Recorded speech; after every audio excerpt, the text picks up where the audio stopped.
So exploration of principle as evidenced in the documentation.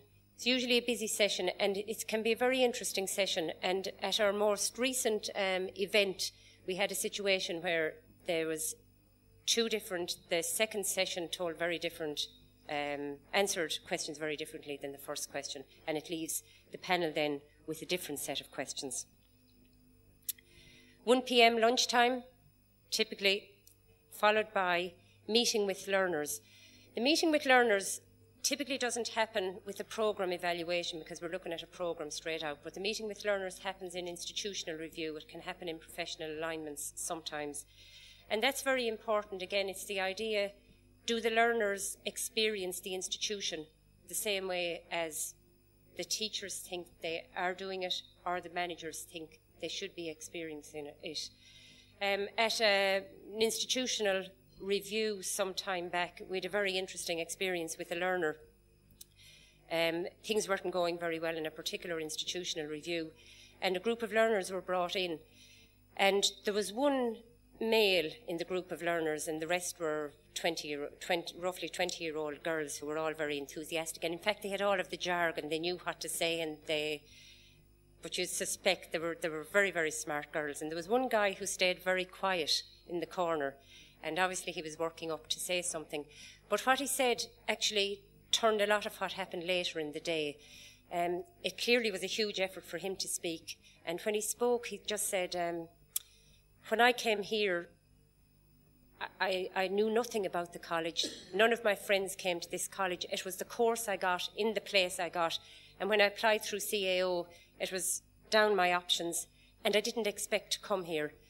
But now, he said, I know at any hour of the day, 7 days a week, if I have a problem, I know where I can go to. I know who I can talk to.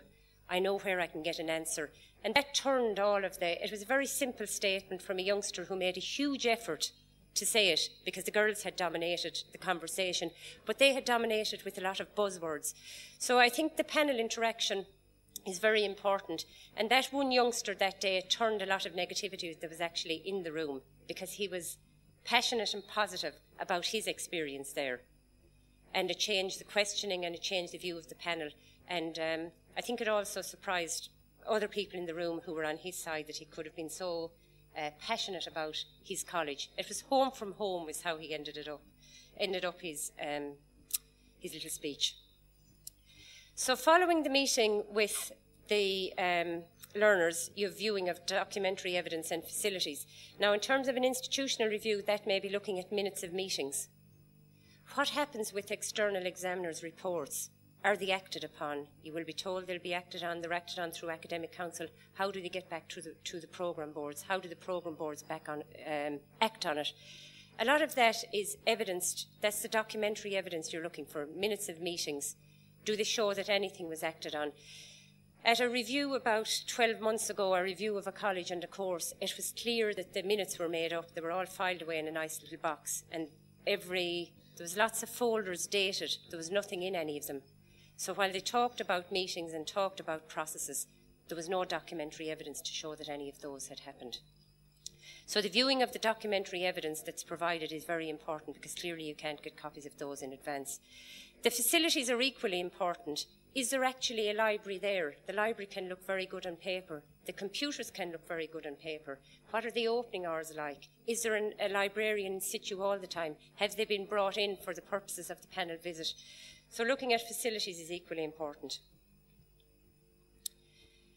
Following all of those meetings then, the panel deliberates. So your deliberations is on the collective, it's on you think about what you discussed the evening before, what you've discussed in all of your private sessions, what's your reaction to what you've been told in the various meetings in the college. And this one is important. And again, I think it's very important in the context of any panel that at the outset you know what the options are in terms of a possible conclusion. So in terms of programme validation, is the programme perfect? And it will automatically receive accreditation.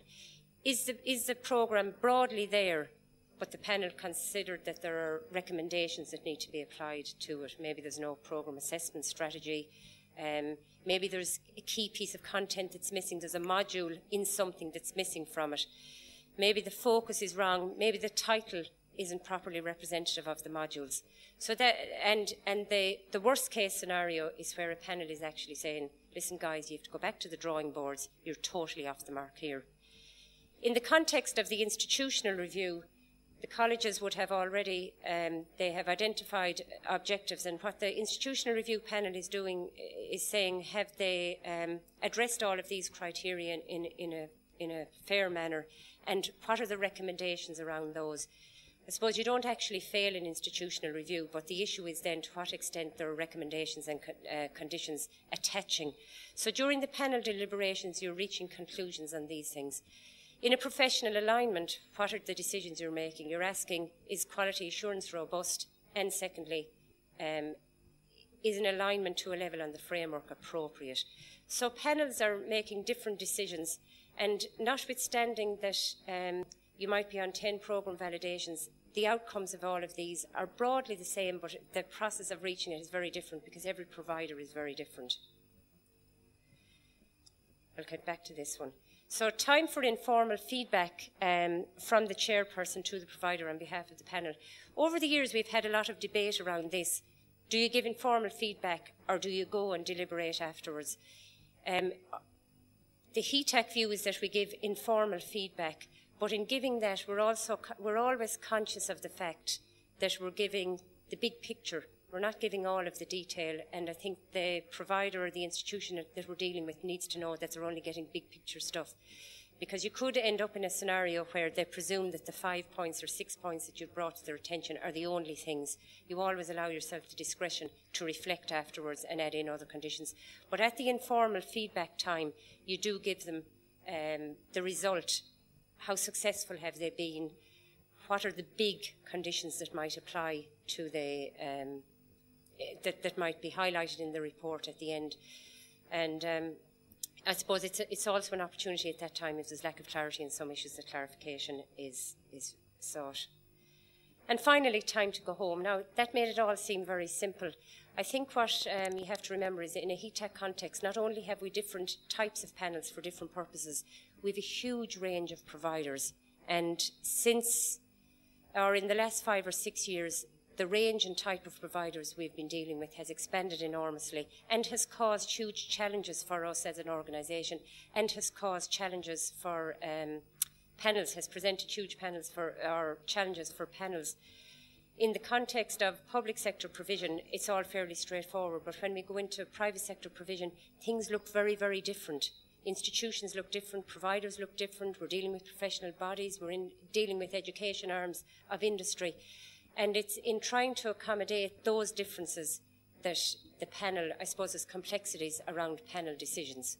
But we're all inclusive in terms of accrediting or validating programmes of education and training that are at the higher education end of the framework. So I'll conclude my brief run through a day in the life of a panel member. And while it's very exciting, always, there's no such thing as a typical day.